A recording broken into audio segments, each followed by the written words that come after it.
Hello and welcome to my first painting video.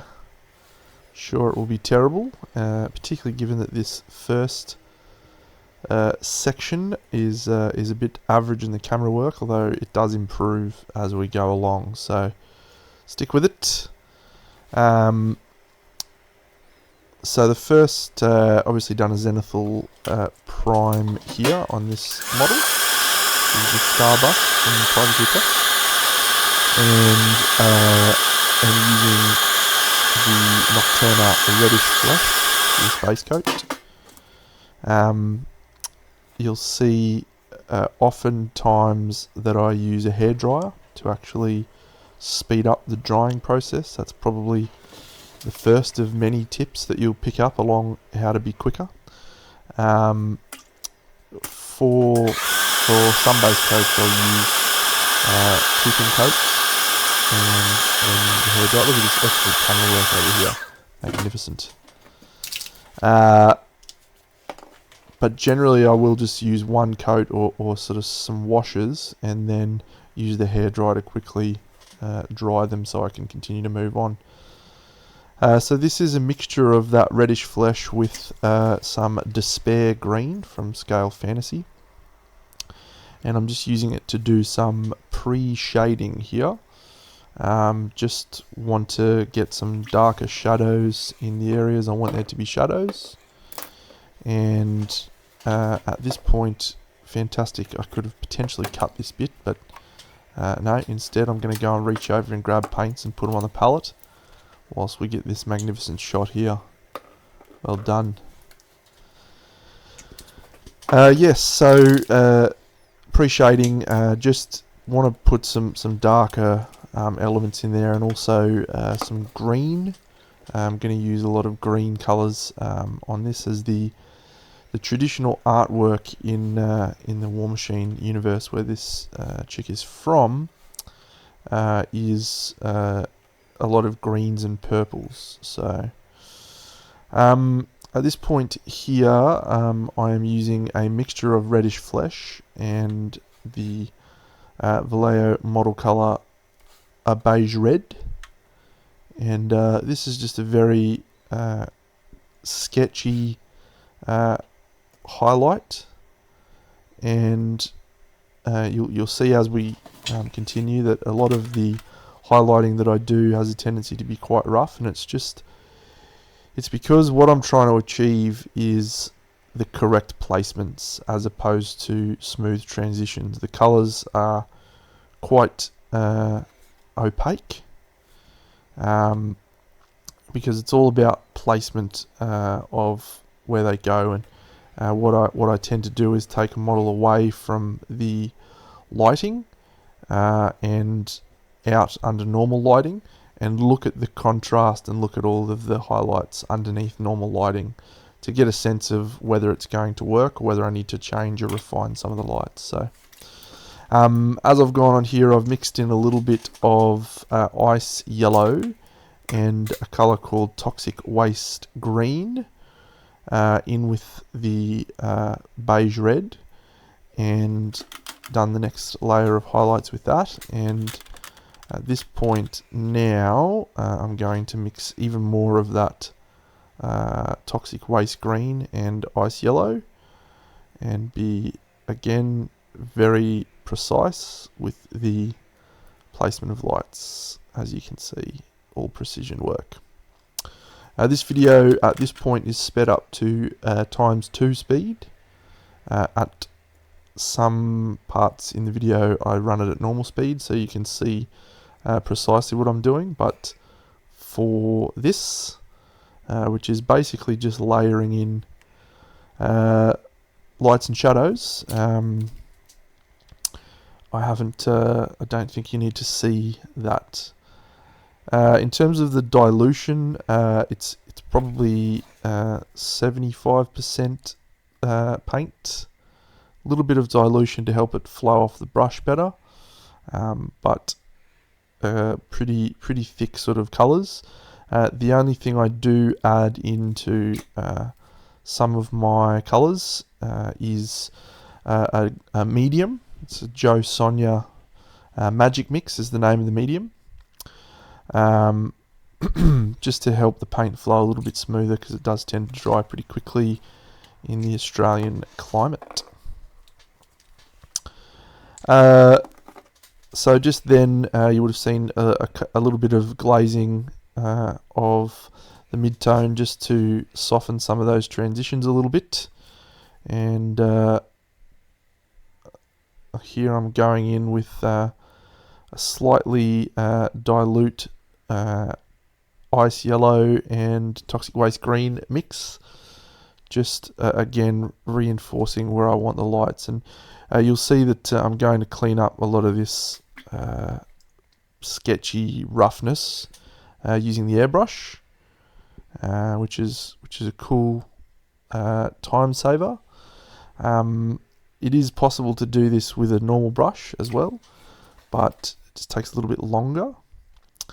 And you also find that the airbrush gives you a really nice soft look, which is particularly helpful for female skin.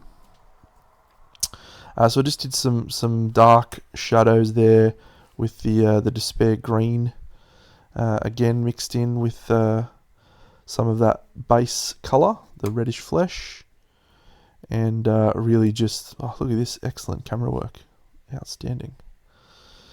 So here I'm just using the Toxic Waste Green and Beige Red mixed, again just some very quick glazes to somewhat soften the transitions in preparation for the airbrushing. So you can see immediately this has been about 12 minutes of painting.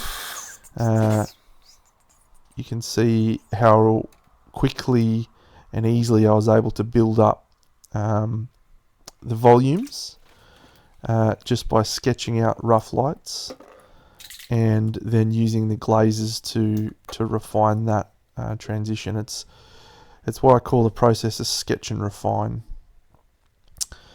So one important thing to do, and I'll explain why in a second, is paint the hair before you move on. And here I'm using a wet in wet technique, and that is where you mix a little bit of that Jo Sonja Magic Mix in with your paints, and you lather them together on the model and blend it as it is working together on the model. So the advantage of doing this is you get some very natural color variations.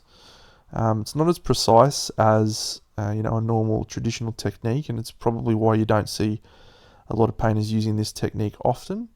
It's much more associated with oil paints, where you can spend a bit more time working the colors exactly how you want them, but with acrylics you still only get a few minutes. So but I find it works very well for hair and fur and occasionally some leathers, so you get that natural variation in terms of the colors. So that's black and the Despair Green and the Toxic Waste Green. And again, the reason I've used those greens is I want to create a fairly green atmosphere with some interesting light situations. So the reason why you need to do black, and you can see here as I use the hairdryer to dry the paint, it helps you understand the actual contrast and value of the face. So when you just have the face itself and everything around it is in that same white undercoat color, it's very hard to get a good sense of the actual values in the face and whether it has enough contrast or whether it needs more. So by painting the hair in a dark color, and it basically frames the face and lets you see a little bit better what's happening with the actual skin tone and whether you need to work more and refine it. So little bit of pre-work here on the hair. You've already got those nice interesting volumes created from the wet in wet. So here I'm just building up some of the lights on the clumps. When you're trying to paint black, it's pretty challenging to make it look black. So I tend to over contrast the color, and then come back in with some washes or glazes to reduce the contrast back down and make it look more like black. But again, you can see I'm using greens instead of colors that you would traditionally use to highlight black, and that's because a common mistake I see people make is thinking that different sections exist within their own sort of volume within their own atmosphere. So see people highlight a black, cool, they go and grab their grey colour. Then they highlight skin, they go and grab their skin highlight colour. They go and grab their blue highlight colour. Whereas in actuality, everything is existing in the same environment. And so you tend to, oh, I zoomed in here. Look at that. Awesome. Because everything exists in the same atmosphere, you need to use similar colours for the highlights on, the skin and the hair and other elements in this piece to create a sense of harmony. Which isn't to say that you can't introduce other colours and use other colours to create, interest, but it's important to keep in mind that things don't exist in a vacuum, and to use similar colours. This zoomed in section's pretty good, actually. So the camera work does improve in later videos. This was the first 25-30 minute segment, and I'm still getting the placement right, so it does improve. That's a beautiful piece of grey card there. Lovely stuff. So here I am preparing for some airbrushing, just going in and lining out each specific section, and it's a little bit of pure ice yellow there. Again, as I said, really over contrasting this hair, because I will be going back in with some glazes to make it look more like black, as at the moment it looks a little bit greenish. Here's that, new camera angle, excellent. So that's Vallejo model color pure ivory there, and I'm using that just to really reinforce the lights, and the reason for that is has to do with the way that the glazing works, and the way that the glazing through the airbrush works. So if you imagine that everything exists on a scale, and 10 is the brightest, and 0 is the darkest, which is pure black.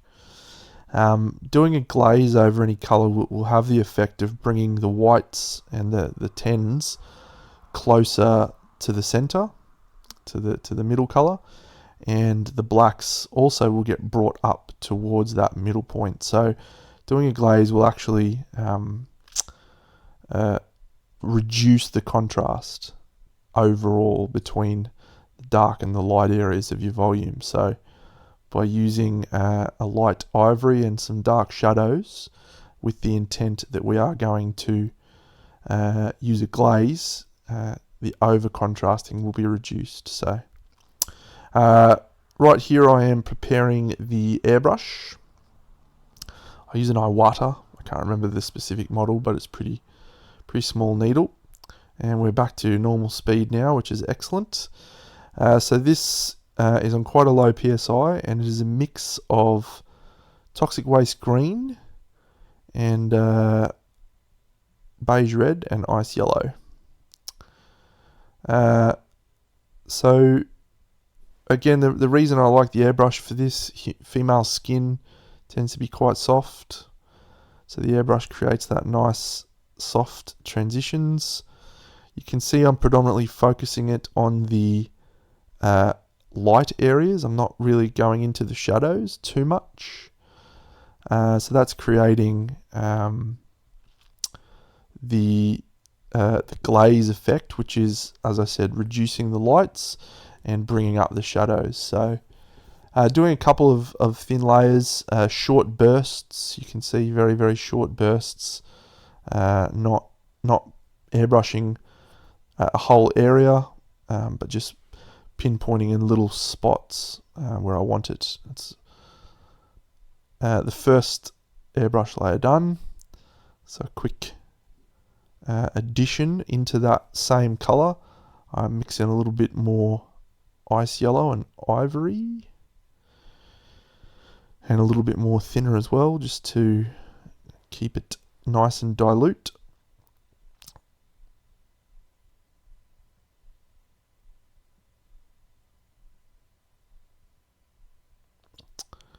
Oh, magnificent positioning of the camera. Well done. I'm enjoying this first bit. This is great stuff. There we go. Good effort. So this is a lighter again of that same basic tone, and I'm focusing this much more on the specific areas I want the light. And you can see it's pretty quick.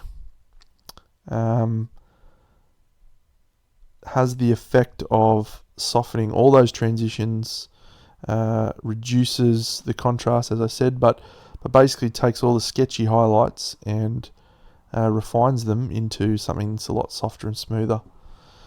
So this has been about 20 minutes worth of work, 25 minutes worth of work so far. So in some areas, like on the face, where I spent a little bit more time working through the layers, the airbrush work has done a very simple, done a very good job at making it look more smooth and refined. But on the chest, you can see there's still some of the sketches visible. So we'll need to go and refine that further with brushwork later. Here I just decided to add a little bit more depth in the shadows using the airbrush. So mixed in a little bit of despair green. And this is going under the cheekbones and specifically in the eye sockets as well.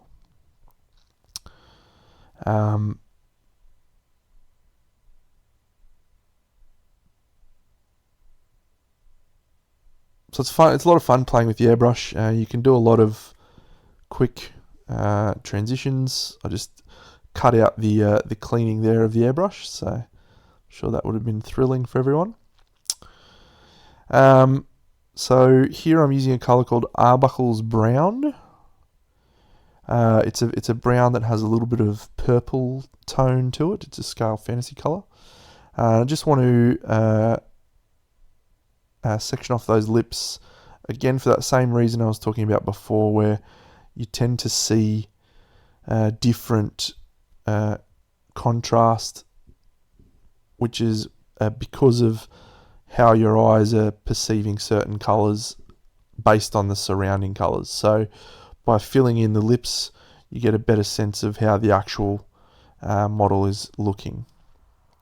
I'll do the same with the eyes in a moment with that same Arbuckle's Brown. Here I'm just going back in with the brush, really adding some much more opaque layers to the skin, the face particularly, as the most important part of the model is generally the face. So you really want to have the most contrast, the highest value in that area. That's Toxic Waste Green again, the Scale Fantasy color. Really jamming that in there to reinforce the sense of local environment happening, which is all made up. I had no idea what I was going to do when I started this model. So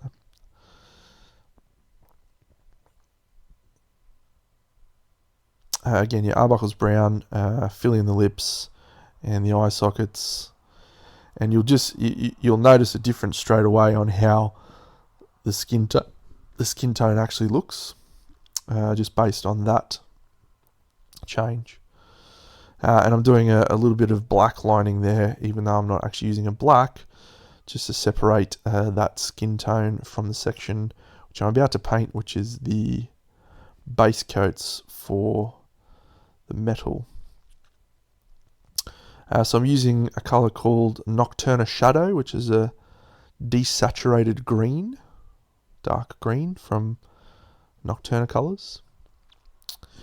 And again, this is one of the most fun parts about painting non-metallic metals, and probably the thing that I tend to see people getting wrong is non-metallic metal is rarely grey, and the same grey, black, blue, white colours. Metal has, it's a very reflective surface, and so it has a tendency to reflect what's around it. So it stands to reason that if you're in a cold green environment, that you would have a cold green tone for your metals as the starting point. This particular video isn't going to show the non-metallic metal technique. It's just basically showing me building up the base colors and skin tone. The next video will focus predominantly on non-metallic metal, and I'll talk about the process a lot more there. Here I am using a little bit of that desaturated Nocturna Shadow mixed in with toxic waste green and some ice yellow, and I'm just basically sketching out where I want the lights to be. So I'll talk more about that process in the next video, but that's just to get a sense of what it's going to look like. So I'm using the, again, Despair Green to put in some shadows and put a little bit more color into it. Because it's very desaturated, it's quite grayish, so the Despair Green is a lot more vibrant. It's just adding a little bit more interest in there. And you can see here I'm doing a pretty wash type layer of that Despair Green. I'll talk more in the next video about saturation, desaturation, and what that means, and how you can use that as a part of your contrast. So I've taken the skin tone again, which is a mix of ice yellow and toxic waste green, and a bit of magic mix to help the transitions be smoother. And I'm just working in over the top of those sketchy highlights, just to clean them up a little bit. Oh, here we go. Arbuckle's brown. Get amongst it. Out of nowhere. So Arbuckle's brown, as you can see, it's a very purpley colour. It's a pretty cool colour, actually. Sort of a purpley crimson brown. I really like it. It's a Scale Fantasy colour. Quite a nice colour. So. And once again, I'm just being, as you can see, extremely precise, all about precision, my technique, and just filling in all of the areas of the cloak. And here I'm going to use the hair dryer to dry that off. Once I've filled in the area in between the... It's very important to catch the inside of surfaces. Make sure that they're not still reflecting that white. Make sure you separate each section. It's absolutely a-okay that a little bit of the Arbuckle's brown got on the breastplate there, because it stands to reason that it would be reflecting all of the areas around it. Hairdryer, gold, get amongst it. Just doing another quick coat so we've got an even colour.